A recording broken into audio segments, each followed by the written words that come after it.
I would ask about how your week went, but you already... I was sick. Mm-hmm. Yeah. I went on a date. It was nice. Mm-hmm. Oh! Another book that I got. I got a book that inspired the Ringo movie. Really? Yeah. I don't know. I had been wanting to watch it.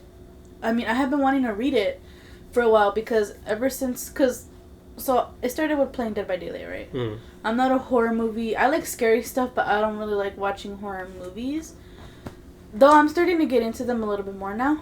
So I was playing Dead by Daylight. I wanted to cosplay Sadako, but I feel like I have to watch the movie if I'm gonna cosplay her because that's just my 2 cents. Like I need to cosplay somebody like that I know. Mm. So I can't be like, oh my gosh, I'm Sadako from Dead by Daylight. Like, no, it's like saying, oh, it's Naruto from fucking Fortnite. Yeah. It sucks a lot. Yeah. So I watched the Ringo movie. I actually fell in love with it because of how suspenseful. It's not scary at all. But just of like the suspense and just the storyline in general. It's super cool. And then as I was doing more research, I found out that there was a book that inspired the movie. Because I was wondering if it was based off of like a true like cryptid. And that's somebody that I wanted to cover on the podcast. Because I just love Sadako so much. I love like the Ring series. I love everything. But no, it was a book. It's all fictional or whatever. When you said... I thought you said Rango. Like at first. Ringu. No, I know. But to me it sounded like you said a Rango. I was like... The lizard. The lizard that Johnny Depp. I was like, yeah, dude, that's a fucking great movie. I love that shit. But yeah.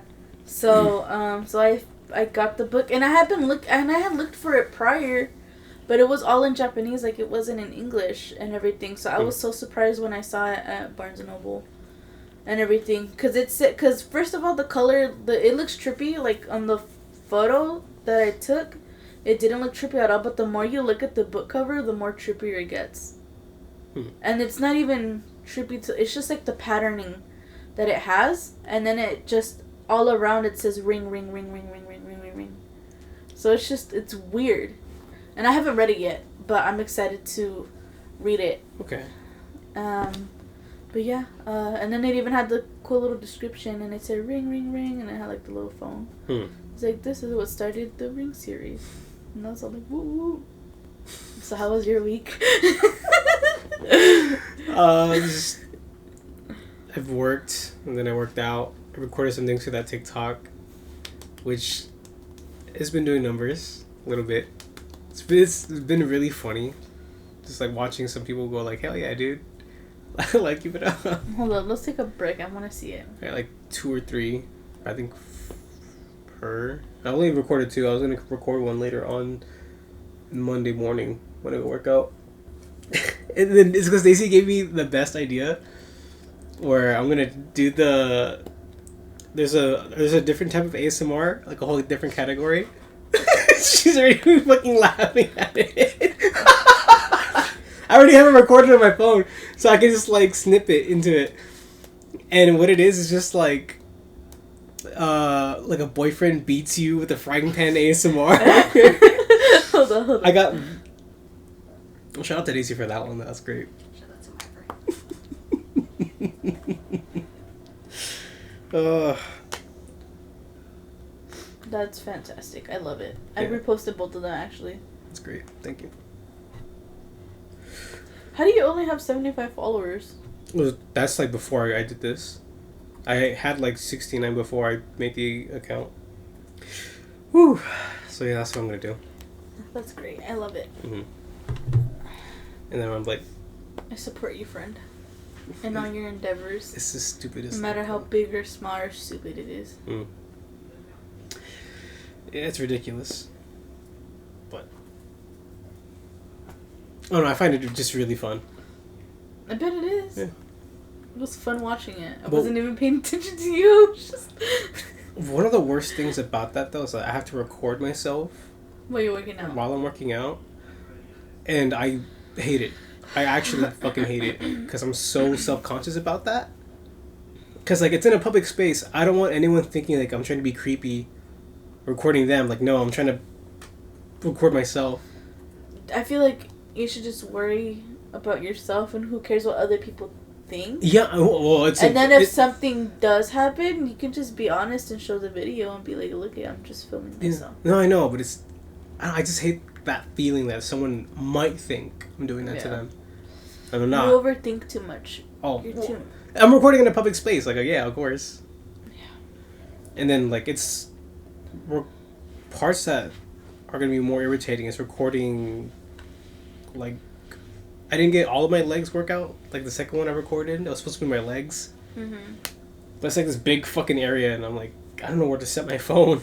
Mm-hmm. I'm not gonna bring a fucking tripod or anything. Like, I'm not gonna be that fucking guy. So I was like, I'm not gonna. Annoying. Yeah, even though I have it right in the corner over here. But I'm not doing that. So I'm just like, whatever. I'll just find a different way. I'll figure it out. Alright. It's great. Yeah. Yeah. Everybody, welcome back to the Caffeinated Creeps podcast. Today I am doing the true crime.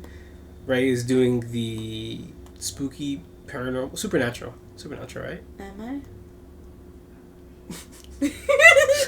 Really? The way you looked at me like, are you fucking for real right now? It's because, like, when I was doing my notes, I was like, am I doing...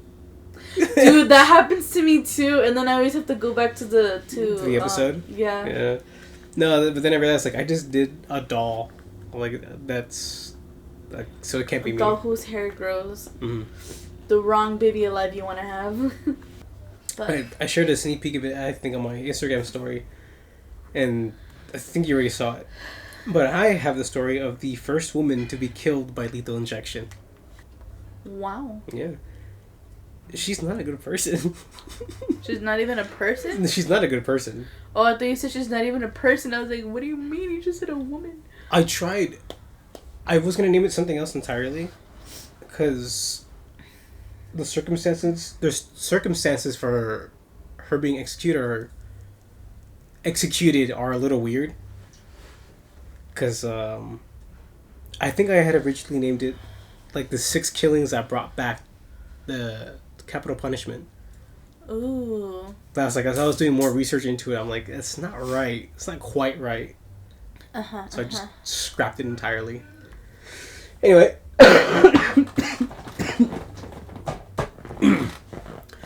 This is the story of Velma Barfield. Born on October 23rd, 1932. Damn. Yeah, it's old. Velma lived on a small tobacco and cotton farm in rural South Carolina. Being the oldest daughter and the second oldest out of 9 siblings, at a young age, her father reportedly would beat and sexually abuse her. Wow. She started to steal money at quite the young age. She even started to steal small amounts of money from her dad to afford luxuries at school. Later, she would steal $80 from her neighbor, but her dad found out and apparently beat her really fucking bad, like, after he found out. Wow. This would be the last time she would steal in her childhood. In her childhood. In her childhood, yes. I'm glad you got that. Okay. Later in life, at the age of 17, she would find a window to escape in the form of her high school sweetheart, Thomas Berkey. Literally, like, she, like, found him, met him, and then she dropped out of school and left with him. Just to get away from all that. The couple would move out in 1949 to North Carolina and had 2 children and lived quite well for about 15 years. Until Velma had to get a hysterectomy, which caused her to develop major back pains, which led to a behavioral problem and an eventual drug addiction. Velma began to feel insecure about her womanhood. Her husband began to drink, which made her feel alone, so she started to take Librium, which is a sedative that helps treat anxiety, alcohol withdrawal symptoms, and tremors. With the side effects being paranoia, suicidal ideation, and impaired memory, judgment, and coordination. Yo. She also took Valium, which is supposed to treat anxiety, muscle spasms, and seizures, and has the exact same side effects as Librium. Fights would begin for the couple, which would also lead to Thomas drinking heavily as well. In 1965, Thomas would have a bad car accident, which led to more heavy drinking and heavy drug use to numb the pain from the accident. On April 4th, 1969, after a pretty intense fight, Thomas would pass out on a couch. While he was knocked out, Velma took the kids and went out to run some errands. When they returned, she found that the house was engulfed in flames. Her husband died due to smoke inhalation. Huh. You're already suspicious, huh? Yeah, I got my little detective hat on. Okay. A few months would pass by when Velma had met a fellow widower by the name of Jennings Barfield. They married in August of 1970, but this marriage didn't last long. Only after a few months did things go south. After an argument about Velma's drug problem, Jennings became mysteriously ill and would die soon due to heart complications on January 29th of 1971, leaving Velma a widow once again. His house also went up in flames. Oh, wow. After the death of her second husband, Velma returned back to live with her parents. Shortly after arriving back to her parents, her father passed away due to lung cancer in 1974. Around the same time, her mother began to complain of severe stomach pains. She was taken to the hospital and was soon released after her illness had stopped. Later in the year, in December of 1974, Velma's mother fell ill once again with severe stomach pains. She was immediately rushed to the hospital but died just 2 hours after being admitted, dying on December 30th, 1974. The doctors were unable to diagnose her, and no autopsy was ever performed. Okay. I love how during this whole time, first of all, I'm like, you're silent, I'm silent, and then as soon as you're about to talk, I interrupt. My bad. No, I said I just love how Daisy's right there on the bed, like a little iPad kid. She's right there, like... Just doing her own thing. Making her garden homies, whatever they're called. Hey, they're gonna be the next big thing. Oh, yeah. Mm-hmm. Hello Kitty who? Mm-hmm. FNAF who? We're going to create our own little... Her own little creepypasta about it. You've heard about the Hello Kitty one, right? Yeah. Okay, good. I was going to cover that one of these days, too. One of my coworkers, I guess she knew that I liked Hello Kitty, which I don't really like Hello Kitty. I'm more of a cinnamon roll fan. But she liked Hello Kitty too, and she was like those old 60-year-old ladies. So she would always send me little gifts of Hello Kitty and little gifts of Hello Kitty. And she's like, well, do you know the story behind Hello Kitty? And then she tells me the fucking creepypasta lore about it. And I was like, that's false. She's like, really? And I was like, yeah. Okay. And then I had to tell her, I was like, literally the CEO of Hello Kitty just made her because you don't need a mouth to become a good person. Or to, like, be a friend or whatever. I forgot what I told her. And honestly, that sounds more creepy than anything to me. But did you know that Hello Kitty isn't even a cat? What the fuck is she? She's a little girl dressing up as a cat. What the fuck? Yeah. Okay. Because Hello Kitty has a pet cat. How the fuck is a cat gonna have a pet cat? Well, fucking Mickey Mouse has a dog. Are you telling me that Mickey Mouse is just a boy in a cat in a mouse costume? Hey, Mickey. Wow. This is great. Yeah. Okay, so. Cyndaquil, what's your take on it? I don't know. Oh my god, I'm gonna fall. That is gonna fall. He is. Oh, well, I don't know. He's good. He's balanced. Okay, just sit on my shoulder. Right? Oh, this is perfect.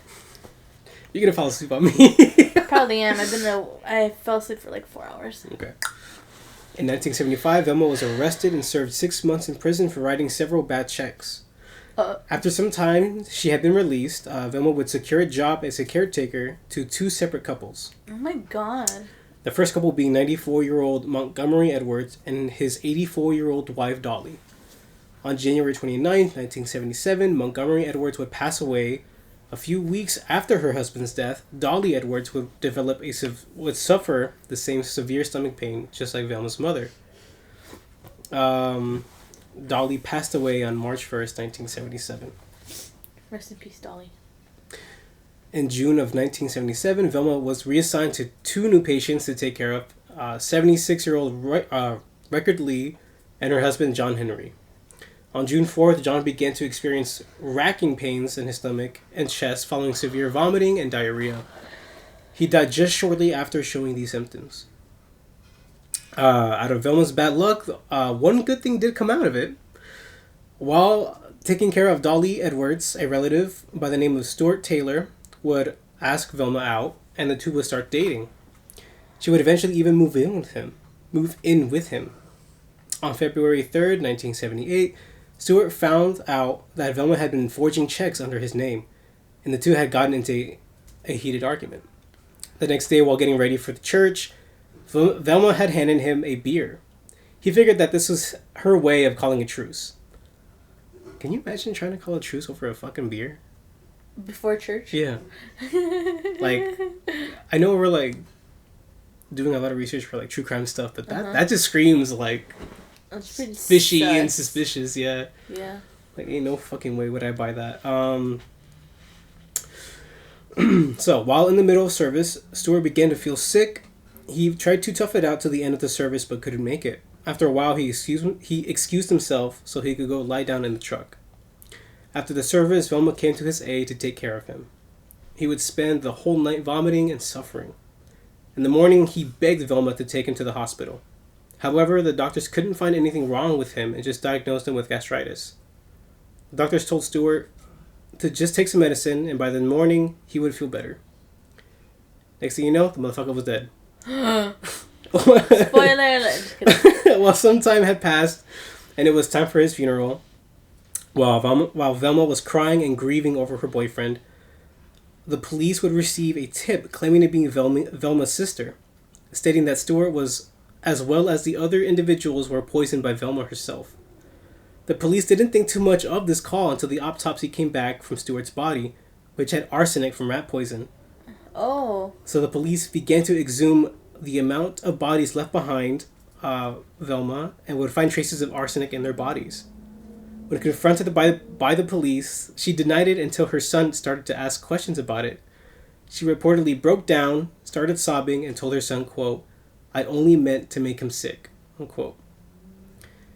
She would confess to the murders of Montgomery and Dolly Edwards, John Henry Lee, and even her own mother. She claimed to kill them to cover up the fact that she was stealing money from them to support her drug habits. Oh, well, that helps a lot. Yes, it does. She later confessed to the murder of Stuart Taylor, though she claimed she had nothing to do with the death of her first and second husband, despite the fact that they both had arsenic in their systems. The police didn't buy it and charged her for 6 murders of Montgomery and Dolly Edwards, John Henry Lee, her own mother, her second husband, and her now deceased boyfriend Stuart Taylor. God damn. So many people. While the jury found her guilty of all 6 murders and gave her the death penalty, she was reported to appear cold and uncaring on the stand. Velma even gave the district attorney a round of applause for his closing speech. While during the 6 years of waiting on death row, Velma had become a born-again Christian. Now off drugs, she even helped some of the other inmates and even a few guards with their faith. She would even be given praise from Reverend Billy Graham. While awaiting the death penalty, many attempts were made to revoke the death sentence to just a life in prison sentence. Including some churches even tried to help out with that too. Damn. One of the funniest appeals came from a professor in psychiatry from Dorothy Lewis, who claimed that Velma can't be sent to death as she is insane and does not understand the verdict of her sentence. Even going as far as to say that Velma had dissociative identity disorder. Dorothy testified that Velma's other personality named Billy was the one who killed the victims. Wow. However, the judge did not buy the appeal and told Dorothy, quote, "One of them did it. I don't care which one," unquote. You're fucking falling asleep on me. No, I'm not. Yes, you are. Yes, I am. God damn. Oh, God. Oh, shit. Okay, I'm gonna stop laying on Cyndaquil then. You listen to G-Ful before we continue? Yeah, can I? Yeah. I'm so sorry. No. You told me about your sleeping schedule. So what do you remember? I don't know. I remember... That's great. Let me think.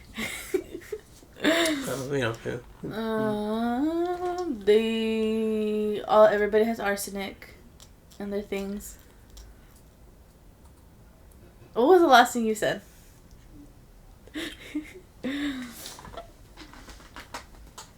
So, to catch everyone up to speed, Ray was falling asleep on me. And so about No. About a quarter of the story is lost on them.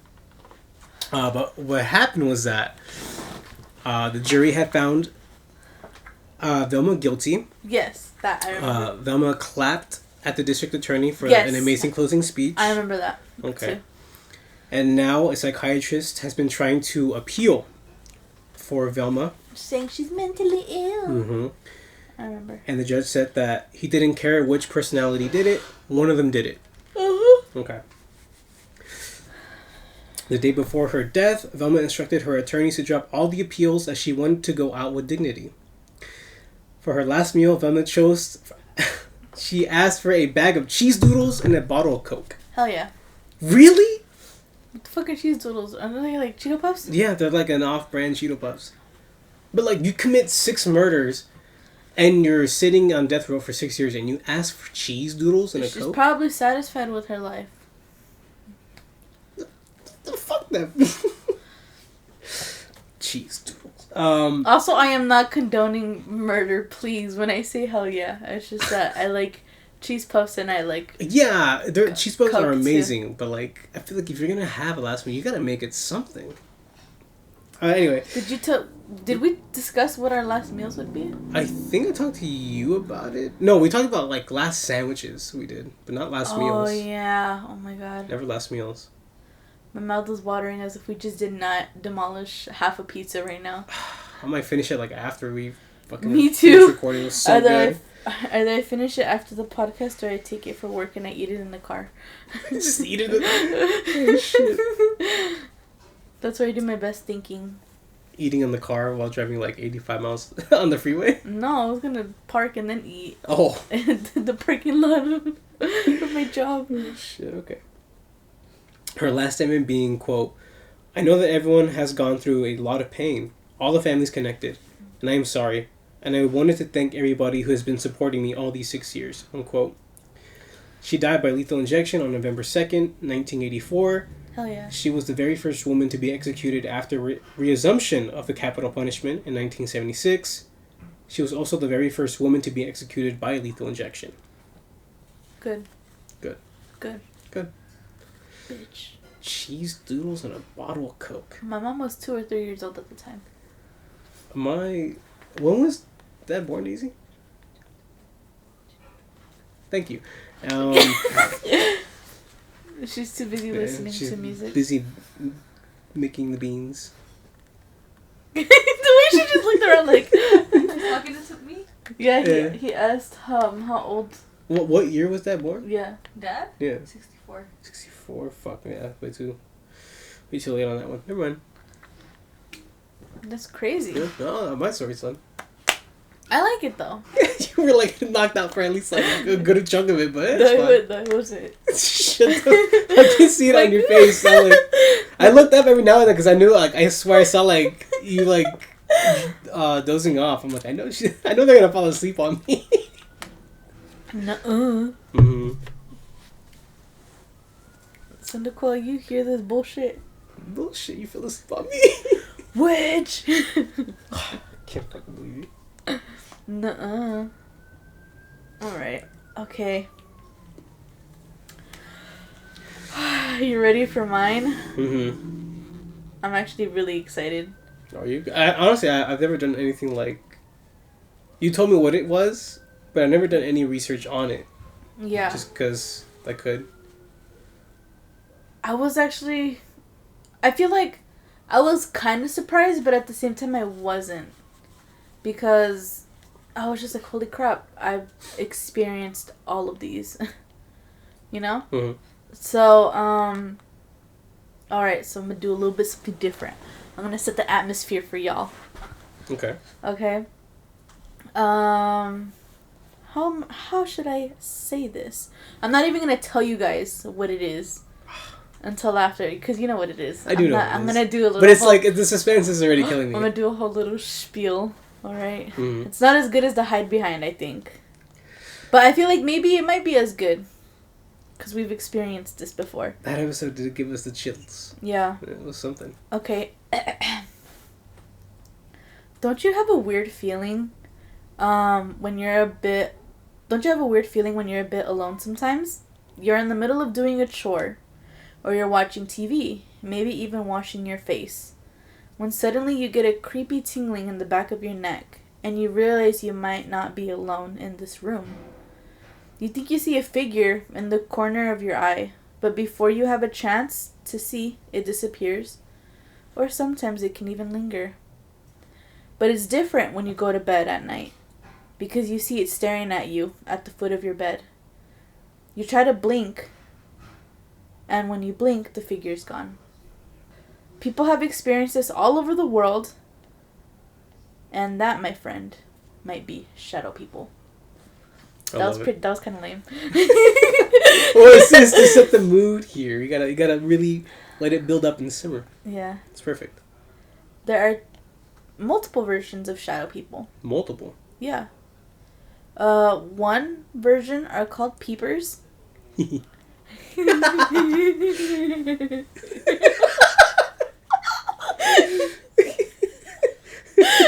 what was up with that laugh. That was like a genuine giggle.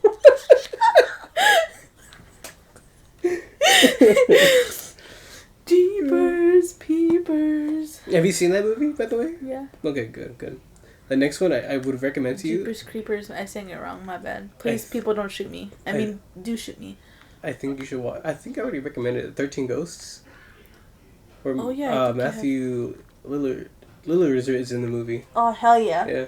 It's really young. I think he's a little bit drooling watching it. Maybe 5 years after he did Scream. Uh-huh. Around that time. No. Shit, I don't know.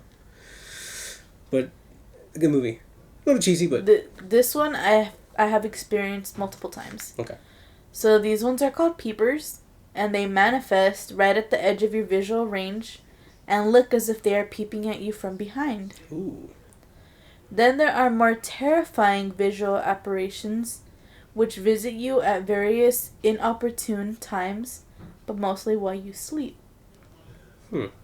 They've been linked to hauntings, violent poltergeist activity, and in some instances have been thought to have caused death. Out of all these, there is one figure among them that is said to be pure evil, and if you see him, it's considered a very ill omen. He is known as the Hat Man. Oh, no, that's great. No, that's great. And appears to those who are about to face a personal tragedy. The shadows are usually... Just an FYI, my notes are alphabet soup. Yeah, you told me that they were all over the place. Yeah. The shadows are usually larger than a normal shadow and don't resemble the shadow of the person sighting it. They are often reported as moving with quick, jerky movements, and they quickly disappear into walls and mirrors. Which I have never seen that. At least from what I think I've seen, it's always behind. They're always behind something. Like I said, I've mainly experienced peepers. So, there is a range of shadows though.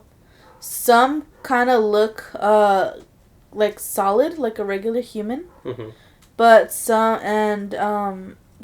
actually have eyes, and their eyes vary in color apparently, which I've only seen white.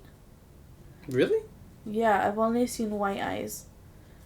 They vary in color, and supposedly they are classified depending on the different colored eyes is depending on the different kind of shadow person you have.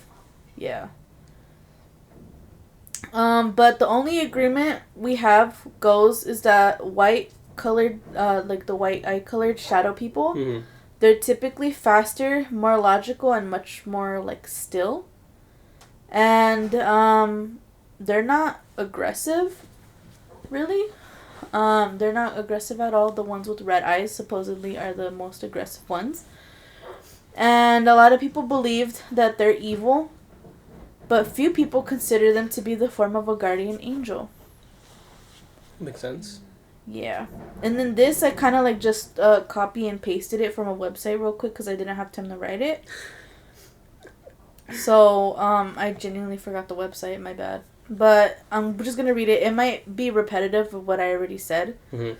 If the shadow person is negative, traumatic, or ill-willed, the form is often seen as a heavier, darker mass. Ill-witted specters appear more diabolical, controlling, and adept at altering appearances to seem more ominous. Manipulating others through fear, they often cause people to feel dread, sparking great fear in those whom they wish to attack. Still, most shadow people are not ill-willed or pose a threat. Often they are deceased loved ones who either want to observe, watch over us, or even seek our help so that they can resolve past issues. That's another reason as to why people think that they might be guardian angels, which I feel like is what I saw when I talk about my shadow person experience afterwards. This is actually pretty creepy. I don't know if you've experienced this though, because we're going to talk about our experience after this. Some report that when they look at the chest, like when they look in the chest or the eyes, they emit a loud sound, what sounds like a screechy static, loud winds, or creaking wood. What the fuck? No, I've never But heard or experienced that. Yeah, I thought it was so weird though. Like, screechy static I get, loud winds I get, but wood and or creaking wood. I guess it can be seen as creepy too. That kind of sound. Yeah. And then this, my whole little like non-believer brain kind of like agrees with this. They often cause their victims to feel unable to move and stare at them in silence, rarely ever speaking. Sometimes they will even sit on their chests. Many are spotted within hospitals or otherwise near those who are dying. And I just think sleep paralysis. Yeah, they can go hand in hand. Yeah. There are other types of shadow people that have been spotted. And there's one called the Hooded Monk. I couldn't find any more info on these people. Black Smoke / Misty people, which I'm assuming is the ones that were on Zombie Road. Remember the pictures that I showed you? Yeah. Of the Zombie Road and shit like that? When I was looking up shadow people, that picture popped up. So, what's it called? Shadow animals, which I have not seen shadow animals. No, I mean... Peeking shadows, and they're usually child-sized, which is even more creepier. And red-eyed shadows, which are genuinely more malevolent. Malevolent. You got it. There are few explanations for my fellow non-believers like myself. I don't even know if I'm a believer now. Until it hops on your chest, you'll figure it out. At least buy me dinner first. It is believed that shadow people are just hallucinations or figments of the witness's imagination. Which is what I said to debunk it. Another theory is that they could be time travelers. Really? Yeah. Where the fuck did you get this one from? It gives a suggestion that time travelers are not perceivable for human beings, but now since we're beginning to be more aware of time travel, it results in the appearance of shadow people. You know what I mean? I guess. Like, it kind of... honestly, it's a big... That's a big leap. Take it with the biggest grain of salt you'll ever see in your life. Yeah. Yeah. And the most likely explanation is that it's just another case of Paranoia? pareidolia. Oh. And you know what that is? When you're laying... Like, this is an example. You mean pareidolia? Pareidolia. Oh, no, you're probably right. Never mind. Anyways, it's basically when you're laying down on the grass and you look up at the sky and you're like, hey, that cloud looks like a pizza. Oh, okay. That cloud looks like, you know what I mean? You're like matching shapes in your head, basically. So like, for example, when I was trying to fix my wig for Sadako on my wig stand at the foot of my bed, and I freaked out because I thought that the girl from The Ring was actually there, and she wasn't. That's basically what it was. So that's from... And then it's like that one time when I thought I saw Jesus, too. When I was home alone in the living room. Like, that's right, Ray. It's me, Jesus. Because I was, like, doing my homework one time, and then, like, we had a big-ass TV, dude. It was, like, those really old ones. And it was probably, like, as tall as the G Fuel. Or whatever. Shit, yeah. right there, and it was just like all big. I think from your computer to your bed, and it was just a big ass TV. And then like the screen was the screen was off and everything, and I was just sitting on the couch. I don't know what I was doing, but then I looked at the TV and I looked like there was a figure behind me, but they were wearing like a white like cloak. You know what I mean? And I was like, Jesus. So instead of finding Jesus, you? Jesus found you instead. Basically, and then I turned around and it was just a towel hanging on a treadmill. So yeah, it wasn't Jesus. It was probably telling me to exercise. But yeah, time travelers. That's a weird one. I don't think I would have ever connected those two before. Yeah. At all. And I just want to share a quick little fun fact. Mm-hmm. He was actually one of the inspirations for Slender Man. And shadow people are also one of the earliest creatures to be sighted by mankind, which makes them one of the oldest cryptids around the world. Do you think maybe that's almost like not a trauma response, maybe it is, like an evolutionary response for us to be alerted at all times, to stay like on our feet? Because like in case we see anything, like we have to be alert, ready to move, or like ready to attack, kind of thing. Probably. I would think maybe. Makes sense. There was also the warning in one of the bottom of the websites that I saw. And it says, if you sense any violence in a shadow person, run. That's great. So, without further ado, Michael and I will discuss our shadow people stories. Would you like to go first, or should I go first? Because mine isn't that bad. Yeah, I think you should go first. Okay. So, for the people that don't know, I work in healthcare. I work the overnight shift. At night. Yeah. Which is lovely when you have people like yesterday threatening to stab you. But anyways, so the way that we have the rooms is we have, in my old facility, we had rooms with 2 beds in it. Mm-hmm. Bed A is always referred to the bed that's closest to the door. Bed B is referred to the bed that's closest to the window. In this instance, imagine bed A close to the door, and then there's a small gap, bed B closest to the window, and in front of bed B there is a closet. And there's drawers underneath the closet, and it's like stuck to the wall. So, like for example, when I've had to reach stuff at the top of the closet, I literally had to climb in order to get stuff. But anyways, it was not knock shift. This is when I just went back, when I first actually started working knock shift, because I was working day shift. And this was August, I believe. August or September. I really can't remember the time exactly. I feel like it was after 2, but before 5, which is like a big ass window. But that's around the time, because it wasn't as crazy. So I needed to pass out water. And as I was on my way to go to the ice machine, I was passing by, and I always glance inside the rooms to make sure that my people are breathing. Because I don't want them dying on me. Obviously, yeah. So, as I was doing a quick little peek, I was at a distance, because it was a really big facility. Yeah. And I saw a shadow figure in front of B-bed. In front of the bed close to the window. In front of the closet. He was standing in front of the closet. He was as big as the closet. Fuck, that's tall.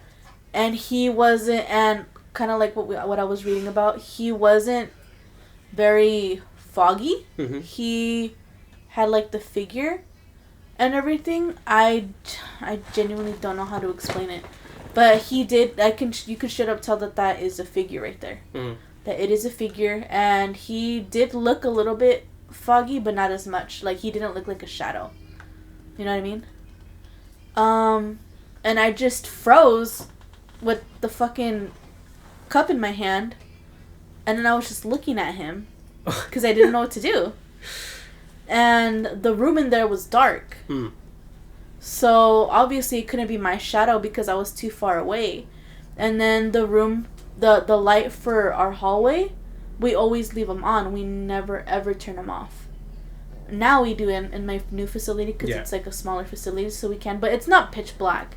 We still have some lights on, but we do dim them a bit so that the patients could sleep, the ones that are closest to the door, because then it's too bright. Yeah. And I froze and everything, and for a split second, I did get a little bit scared. Because I was like, what the fuck, man? So, I'm looking at it, and then I get the sense that it knows that I'm looking at it. Oh, God. Like, I can feel it. And I can get the sense that it's looking back at me through its peripheral. Like if I'm a peeper, I feel it. I know that it's looking at me, and it knows that I know. Ugh. And it was just looking at B-bed. And it was just looking, it was straight up looking at B-bed. It was literally like I don't even know how to explain it. Like, you're standing and then you just look down a little bit. Yeah. Hovering, kind of. Yeah, exactly, hovering. But it wasn't right at the foot of her bed. It was literally standing right in front of the closet, just looking at her.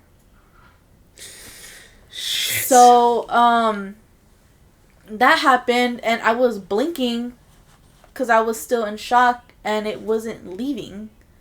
It was just lingering there. So I was just like, okay.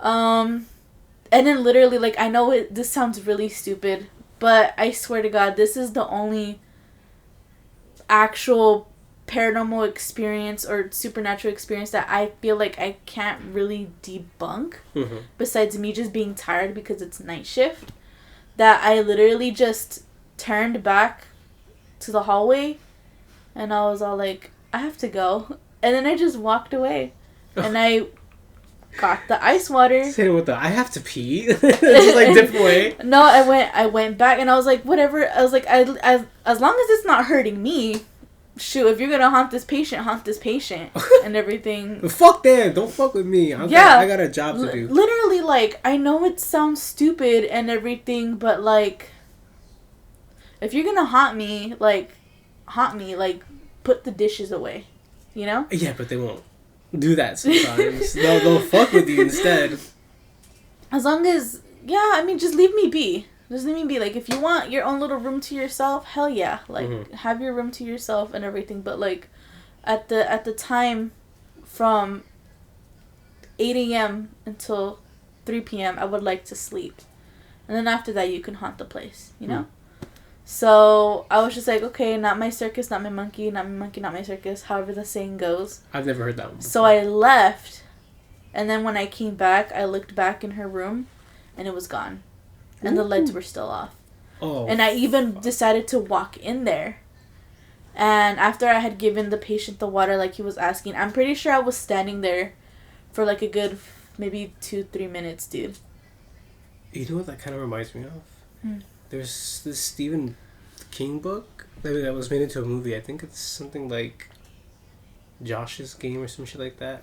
And in the movie, it's like, it's the mom from Spy Kids. That's like the main lead. Oh, she's hot. She's hot, yeah. She ages like wine. But in the movie, she's basically like, her and her husband are trying to like reignite their spark.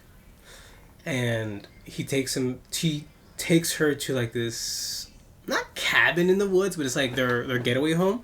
That's kind of far from like a lot of people, but it has its own neighborhood basically. Just like really far away. And since they're old, like, he has a pop of Viagra, and they're like trying new things. So like, he buys handcuffs, and he handcuffs her to like the bed, and it's like a strong material bed. It's not like flimsy or anything. Oh yeah.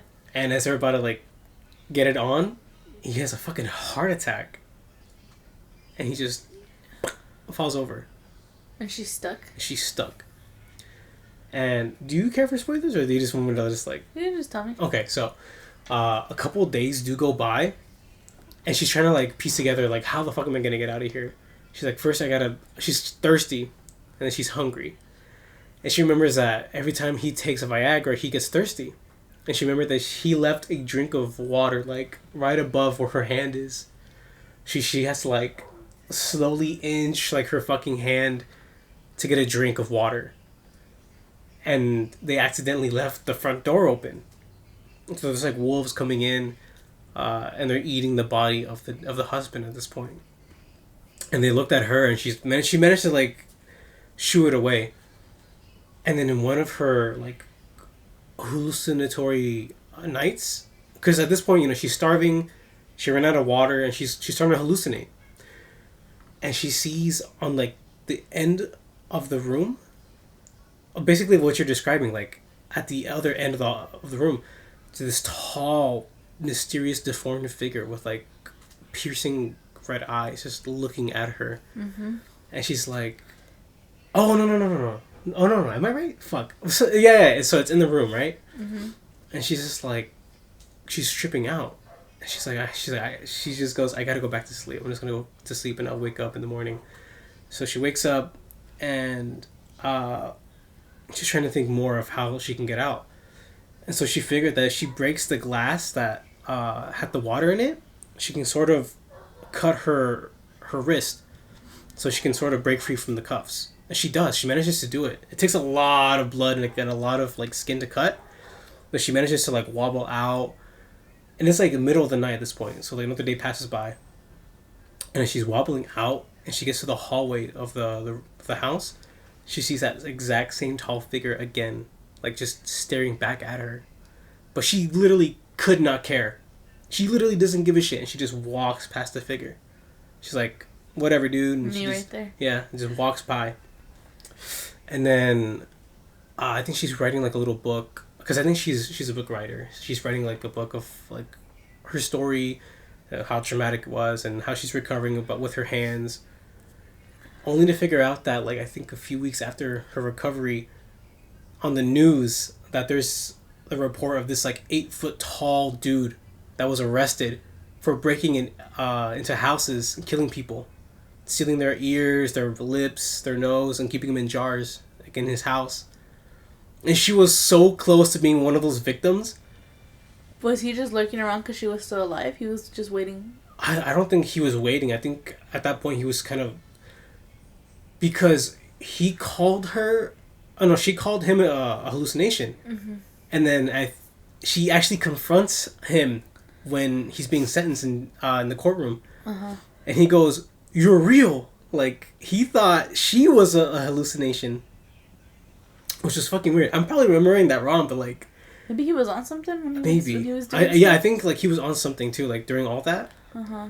But since he's so huge and gigantic, like I think he almost breaks like the cuffs and chains that they put him in, like as he's like heading towards her. Uh-huh.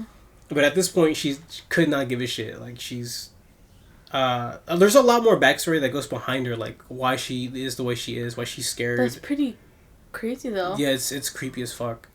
Because I think the I forgot what's the butler's name from the Addams Family, like the one who doesn't speak, the really tall one. I think that's him, Mm-hmm.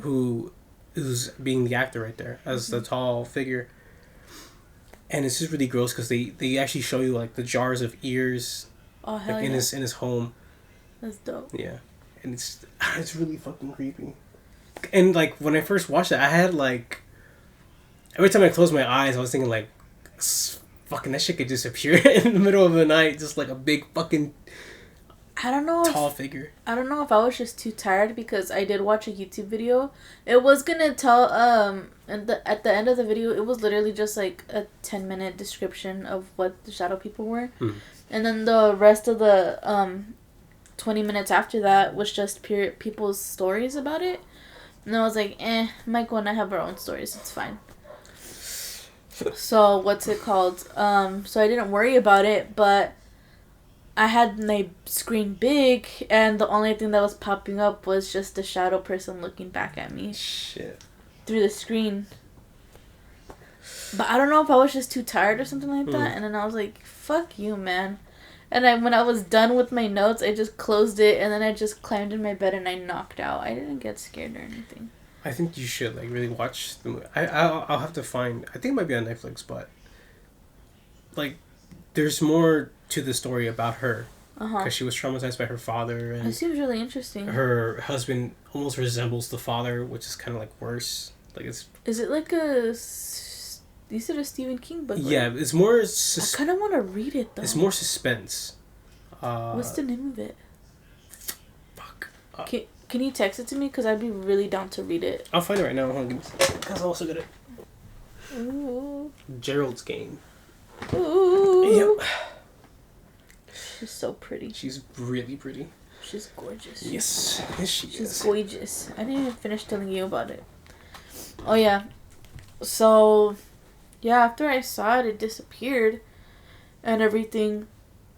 But so I kind of like just thought I was just tired about it. And I think when I first saw it, no, I wasn't friends with you guys yet.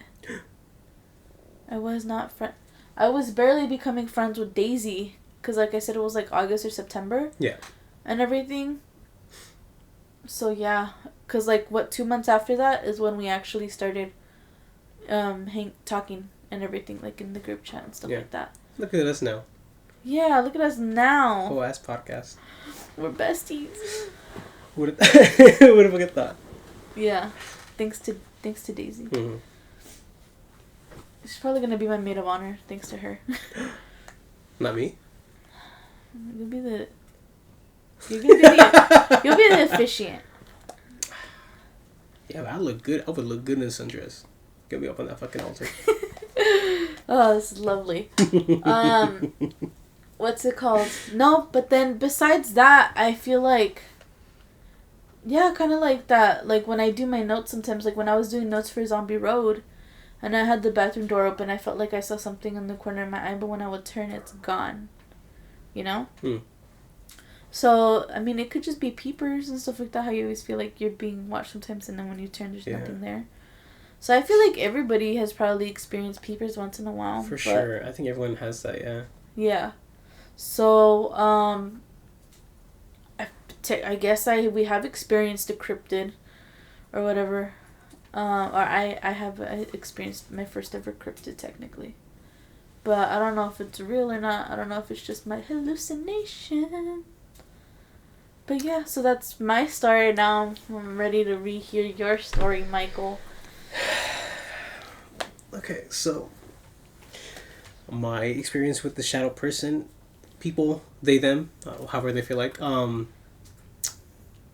Bitches and bros and non-binary hoes. Exactly, I couldn't have said it better myself. Guys, gals, and non-binary pals. That's the suitable for work version. Nah, fuck that.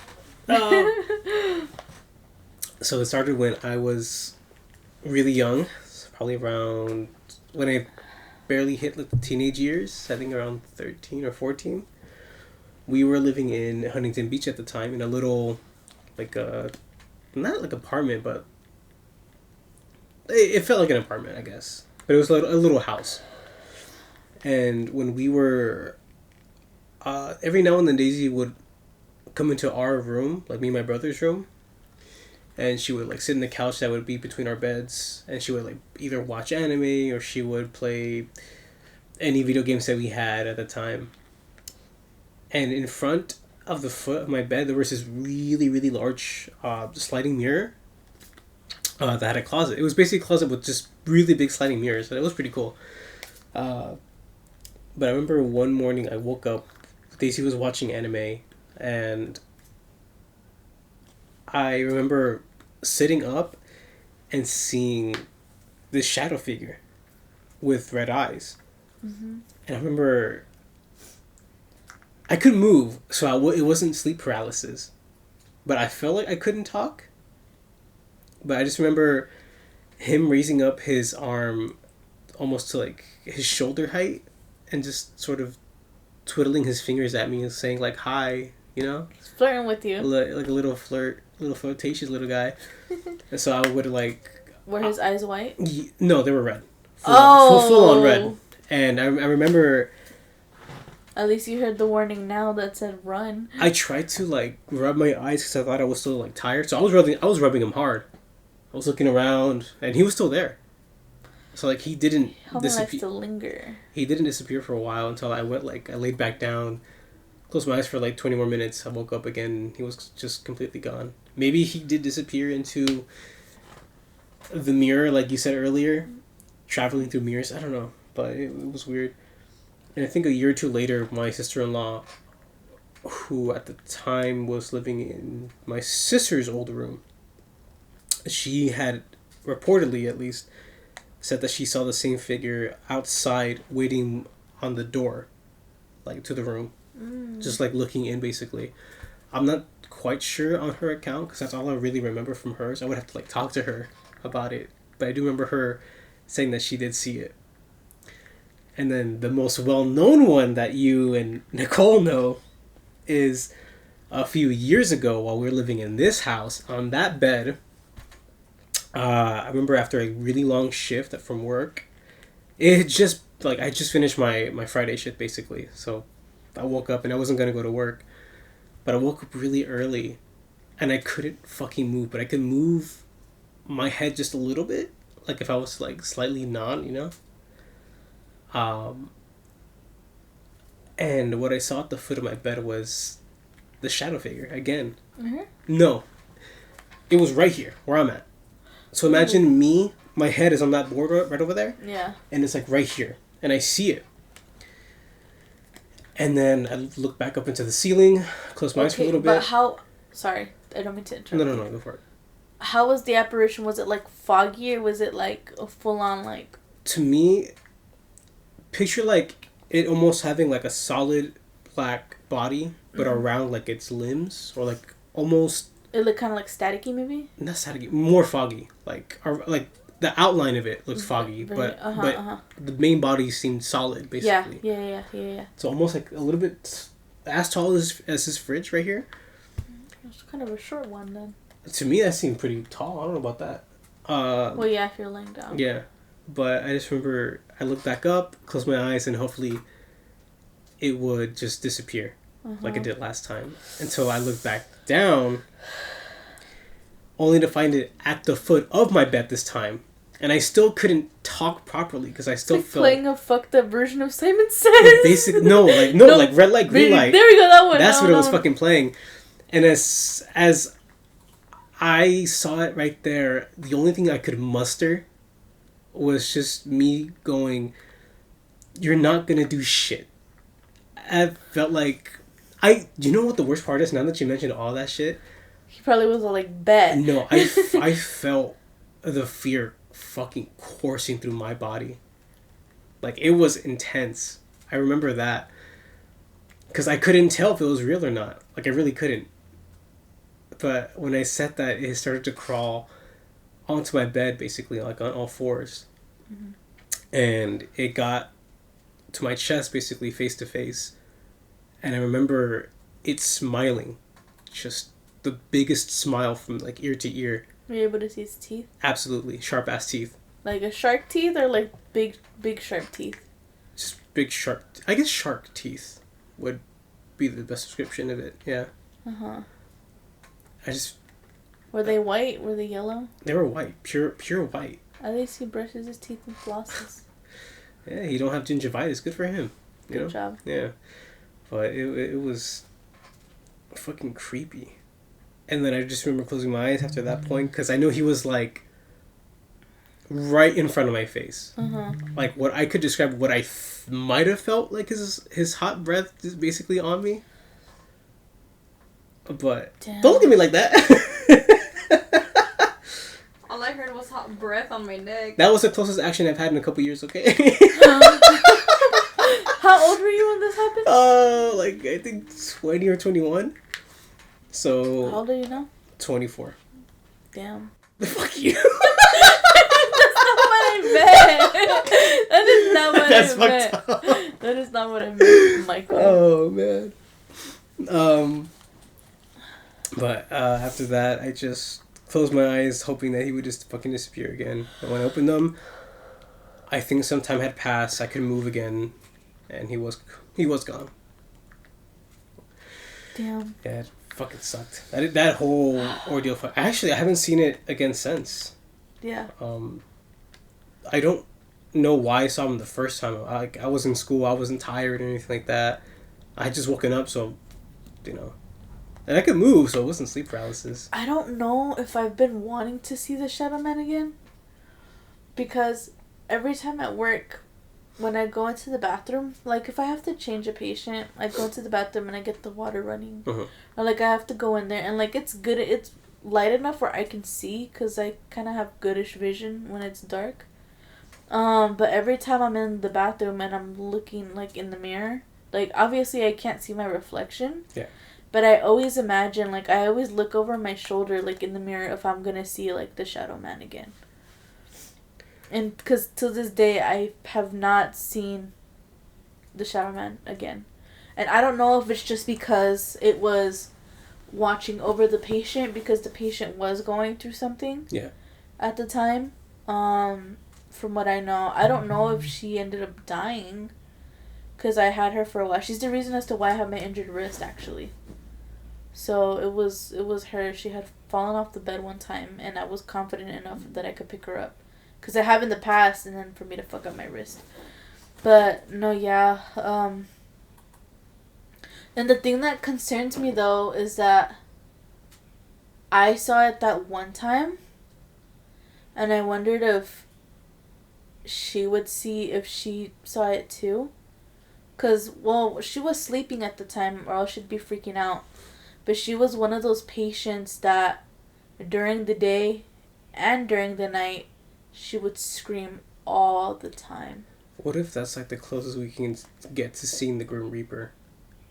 Like, when I covered the Haunting in Connecticut story, the kid who had cancer, like, according to him, that he could see the ghosts surrounding them, basically. But he could only see them because he blurred the line between living and being close to death. So what if like some of your patients could see it, and the reason why you saw it was because he was probably physically there waiting for your patient. Just like examining her. I don't know because she had been...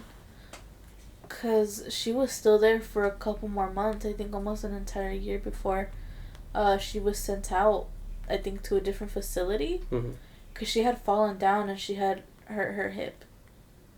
But it wasn't enough where she would die. Yeah. Plus, like, yeah, she did not seem like she was close to dying at all. I feel like she was just there just because she was old. I know people can trigger lucid dreaming, but could they trigger, like, sleep paralysis? So just try to see it? Oh, I'm not sure, but... Dude, she would yell all the time, and, like, her screams... It got to the point where, like, I would kind of, like, numb out her screams because there was literally nothing we can do. And it was so sad. But when I did have a chance, I would go in there and I would pull up a chair and everything and I would sit with her. And I would hold her hand and everything and I would, like, stroke her hair and everything to try to calm her down.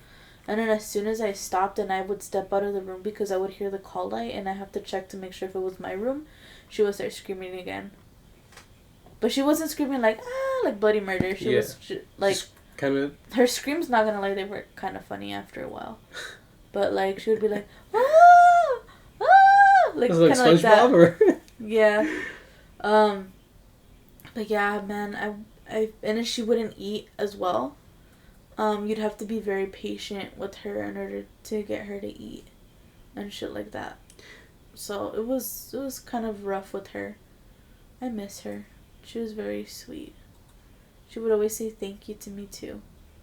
I think the closest you can get to summoning those shadow people have probably be Benadryl. There's always like an ongoing joke with people who take Benadryl. It's like, I'm gonna go see the Shadow Hat Man. He owes me $50. Or some shit like that. Like if you look up like stories of people taking Benadryl, they always report like at least like 80% of them seeing like a shadow figure. Should I take Benadryl? You personally, no. No one watching this should go out willingly to take Benadryl, obviously. Don't do that. Isn't it for allergies? Yes. I have allergies. Okay. Just take it when it hits, okay? Don't just take it now. Oh no shit, I was never gonna just take it like that. No, of course I gotta keep, I gotta make sure people just don't do that, obviously. Take it when advised, there you go. Yes. Okay, but that's probably the closest people can get to summoning it, I think. Hell yeah, I feel like I have to look for stories like that now. I'm pretty sure you can find them. Like, if you just look on TikTok, like the Benadryl Shadow Man, you'll find it so fucking easy. Okay. Daisy? Do you have any experiences with shadow people? Define shadow people. Like a tall... Girl, I literally just fucking explained the whole fucking lore behind shadow people. Well, she had earphones in. Oh, you're right. Are they just like skinny little black figures you see in the corner of your eye? Yeah. Yeah. Oh. Those are called peepers. That's one type of shadow figure called a peeper. Oh, I see them all the time. Oh, there you go. But none like when you're like laying in bed and you see it in the corner and then you blink and it's still there. Kind of doubt. Sometimes if I wake up in the middle of the night, like if I wake up scared from a dream, yeah, I'll have to blink a couple times to make sure it's not still there, but it mostly happens like if I'm having a bad dream. Interesting. Does it have you seen it with eyes? Like, are they white eyes or red eyes? Yellow. Neutral, maybe? Yellow. Nice. Interesting. Okay. And they've never gotten super close to you, just stayed in the corner just watching you? Like where my door is, in the corner. That's valid. That's valid. Okay. She got all the luck. Yeah, at least it doesn't have... At least... Because the red eyes are known as the most evil ones and, like, malevolent and shit. Which is the one he experienced. Twice. Yep. That's wild. Yep. Wow. Yep. That's crazy. Who would have thought we'd tell our own little spooky stories? Well, I feel like eventually I would have had to again. Cause Yeah. I've always been waiting for you to share on the podcast. Because not everybody knows this, but when we were barely starting the idea for the podcast, I wanted to see how I could record and upload it to at least a platform. So I recorded what I called episode 0. It's even titled on my YouTube too. Yeah. But it's not public. It's there though, and it's me telling this story and then a couple other stories when we went living in Texas, which is also some chilling shit too, because that's where I experienced like the paranormal basically there. Yeah, and when I was looking into shadow people, and then I was reading up like, oh, it climbs on you and it like sits on your chest and shit like that. I was like, Michael, don't leave me. I was just like, oh my gosh, this is totally Michael. And I was like, what? I was like, it's crazy. I was like, so then it must be real then. I was like, it's either that or he needs to see a psychiatrist. Oh, maybe. Maybe both. But yeah. That Texas house was like full of a lot of shit too. I think it made me experience one of like the worst dreams like continuously for like a straight week. And I think I already told Daisy the explanation for it, but it was like years after it happened. Uh-huh. But I'll probably, I don't know if I'll either share it now or later. It depends how. Well, we have a lot of time. Do you want to hear it? Yeah. Okay. So when we were living in Texas, nothing really eventful happened during like the day. Uh-huh. Like I didn't see any scary movies. I didn't read anything scary. Nothing traumatic happened. Nothing like that. But I remember going to sleep, and I just pictured like Daisy just being brutally murdered. Like it was so visual and so vivid, right? Like I could just picture it, and it disturbed me to my fucking core. And so we had like a connected, I know there's an actual word for it, but I don't know the word for it. It was like a connected room, but it was connected like by a bathroom. Uh-huh. So you can go to the bathroom and then you can take another door and you get into her room. Yeah. And I remember after that, since I couldn't sleep, I would just tell her like, hey, I had a bad dream. Can I just sleep in here? And that happened a couple of times actually, like for maybe like a year. That dream just kept reappearing to me, and I just couldn't sleep. And so, for me, in my way, it was a way of protecting Daisy. Because I was like, it felt like something wanted to get her. Yeah. So I thought maybe if I just stayed in the room with her, she'd be safe. Oh, look at you being a sweet brother. You do love Daisy. Oh, yeah. But I didn't tell her that at all until like last year where we were watching...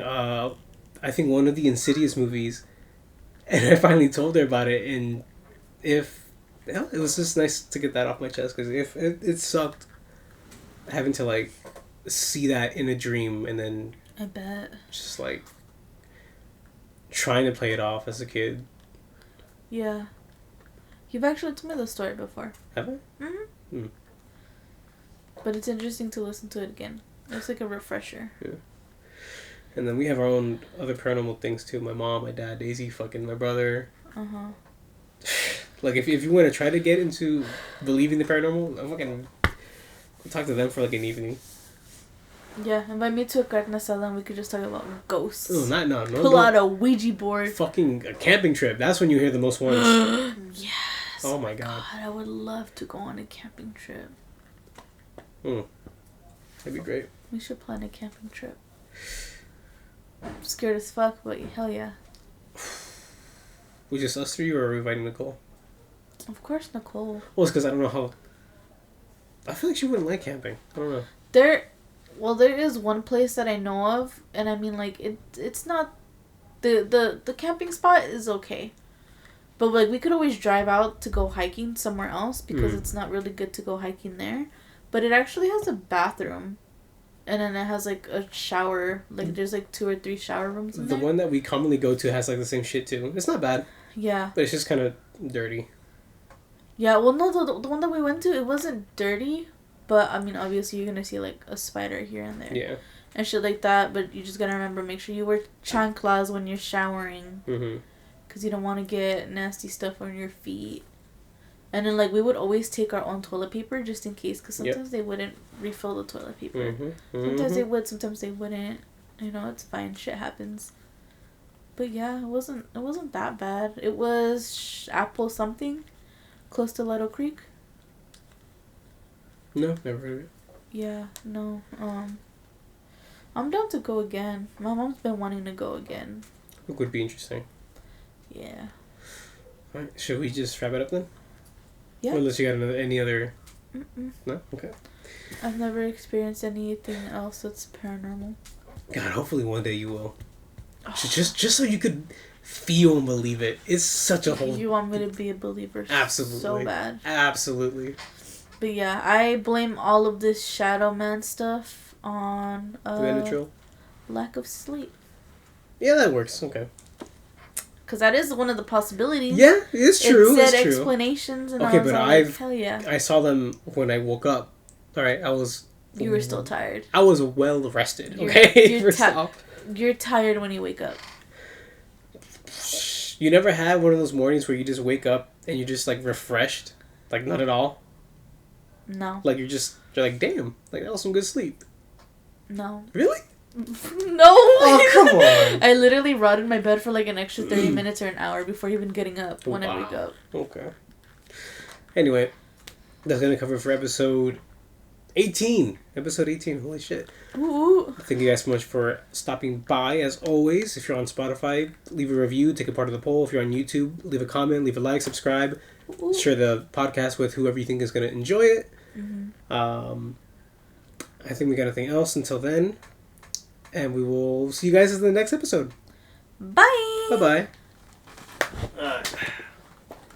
My bones hurt.